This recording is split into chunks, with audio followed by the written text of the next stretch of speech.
Hey guys, welcome back to Mr. E's Classroom. Who's ready to learn something today?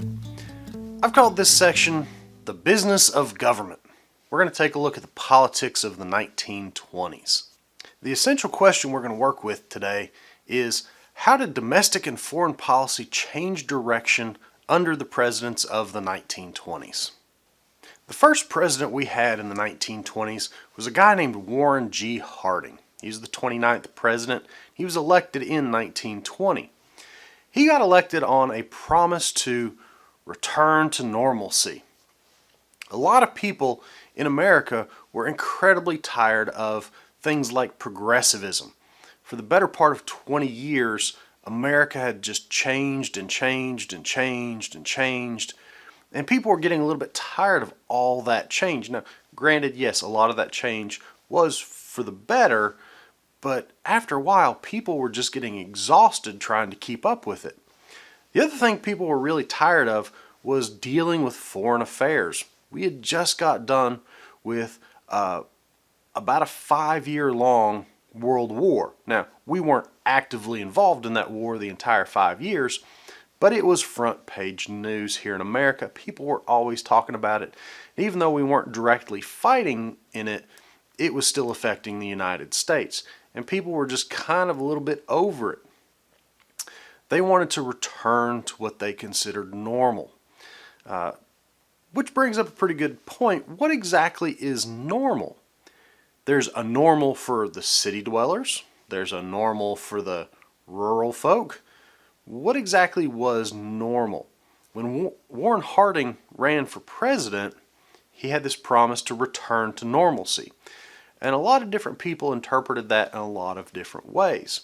But anyway you look at it, Americans supported this idea. In fact, he won with 61% of the vote. Up until that point, that was the highest victory margin any president had ever had. So what did Harding bring to the table as the president?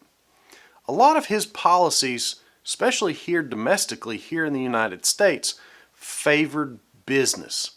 Not necessarily the big business we had during the Gilded Age, but he favored more of a new style of business. Think like Henry Ford.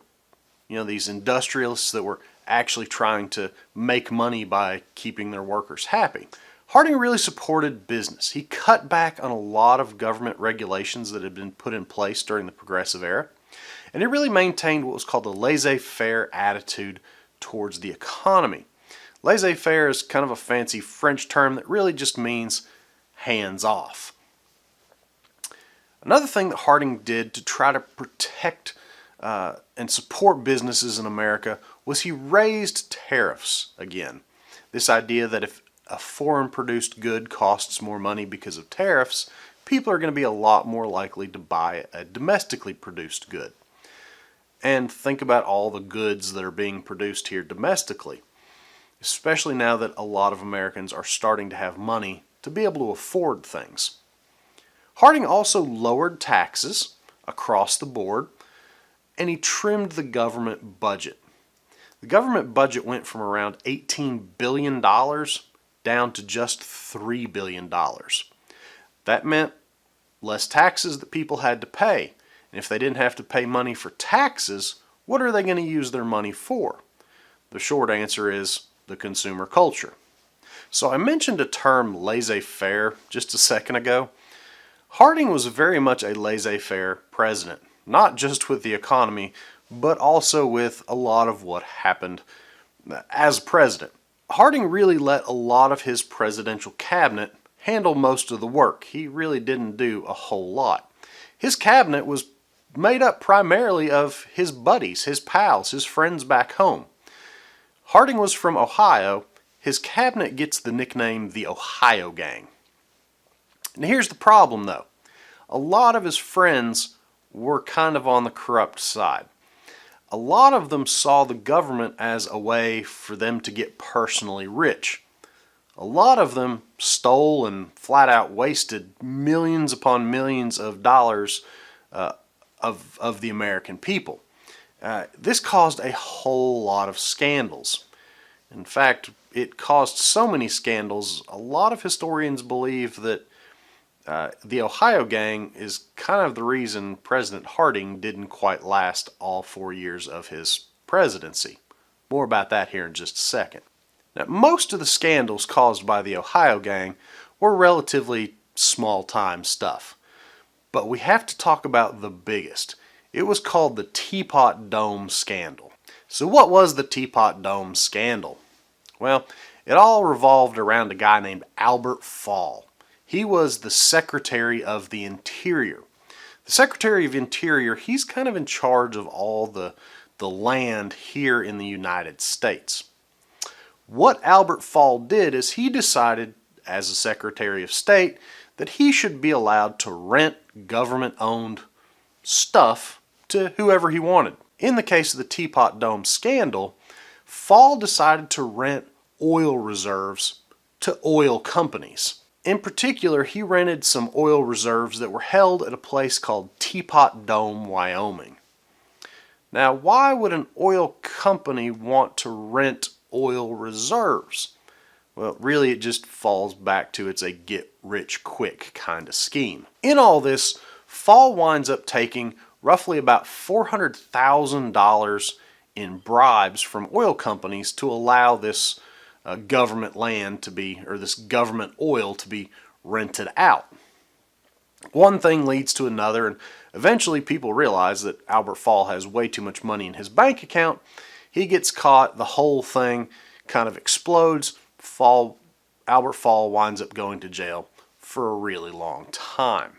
As I mentioned before, the Ohio gang really had a negative impact on Warren G. Harding. His buddies stressed him out.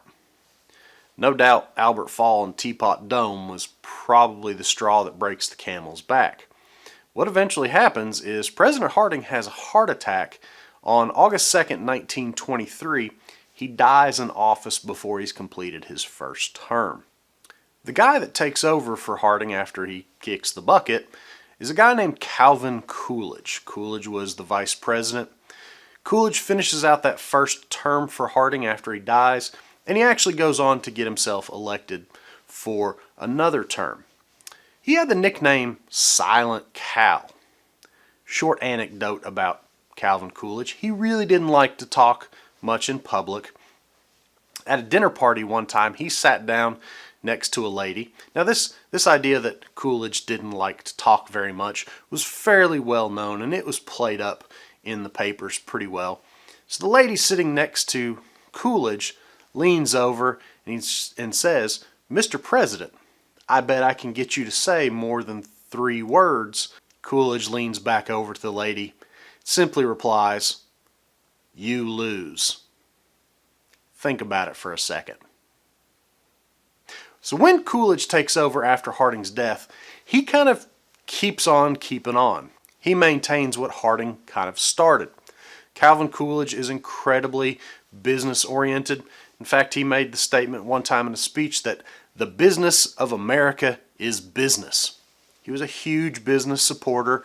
He maintained this idea of laissez-faire, keep our hands off of it, it'll happen naturally. He continues to lower taxes, and he continues to raise tariffs. By the middle of the 1920s, by the time Coolidge is in office, there are people that are starting to notice that not everybody in America is prospering. The struggles of farmers and prices falling is noticed. In fact, at one point, the government brings up the idea that maybe we should do something to control prices of crops. Coolidge winds up vetoing that. Wage workers really start to demand better pay and better working conditions as the unemployment issue with soldiers dies down. Coolidge really doesn't do anything to try to help them. And of course you have the African Americans struggling with Jim Crow. We'll get into that a little bit later. And again, Coolidge does absolutely nothing. When asked about all this stuff that people are starting to notice that's not so great during the 1920s, Coolidge simply replies, "It is not the place of government to create an ideal nation." Basically, that's Calvin Coolidge's way of saying, it's none of my business. That's for you all to fix. So that was kind of a brief overview about what's going on domestically during the 1920s with some of our politics in Washington. But what about foreign affairs? How does the United States deal with other countries? The short, easy answer is both of these presidents, Harding and Coolidge, are isolationists. Really and truly, the only thing that they want to get America involved with when it comes to other countries is the economy. Both presidents really wanted to try to avoid being dragged into another kind of big war, another world war, if you will. With that being said, there are a few things that both presidents do to try to accomplish these goals of not being involved in another world war and kind of trying to stay out of the rest of the world's affairs. The first thing is called the Washington Naval Disarmament Conference. This happens early in the 1920s under Harding. And the idea is a bunch of countries, they come together and they agree that they're going to limit the construction of warships. When you look back on history, the thing that really started the militaristic boom prior to World War I or the Great War was the building of massively huge battleships. Some people decide, hey, one way we can kind of keep this from happening again is just to prevent people from building battleships again. So basically this conference, countries come together, they sign a pledge and say, hey, we're not going to really build up huge navies again, we'll just let that kind of go. The other big thing that happens, this happens under Calvin Coolidge, is a thing called the Kellogg-Briand Pact. It was a way to try to outlaw war. Now think about that. That's really an unenforceable thing to do. You can't outlaw war. If somebody wants to fight, they're going to fight no matter what the consequences are going to be. That being said, 62 countries do come together and sign this pact and say, hey, we're not going to go to war if we have some issues with other countries. Instead, we're going to go to this newly formed thing called the World Court System. Again, the idea, try to prevent another world war. If you will remember, just a second ago, I said the only thing that America really wanted to get involved with when it came to foreign affairs was the world's economy. There's a huge problem, though. The world's economy was starting to slow down because of the results of World War I and the Treaty of Versailles. Europe was having a hard time coming up with cash to be able to pay off debts. America said we need to do something to try to jumpstart this. So they cook up this thing called the Dawes Plan. It's a plan to basically get war debts paid by Europe.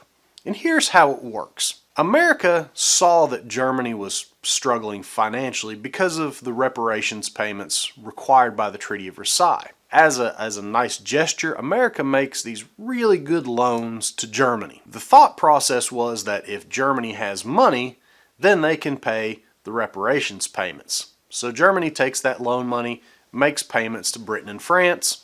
In return, Britain and France now have money that they can use to repay some of the war loans that the United States gave them at the beginning of the Great War. And once America got that money from Britain and France, they would turn around and loan it back out to Germany, who would then make some reparations payments, and then Britain and France would help repay some of those loans.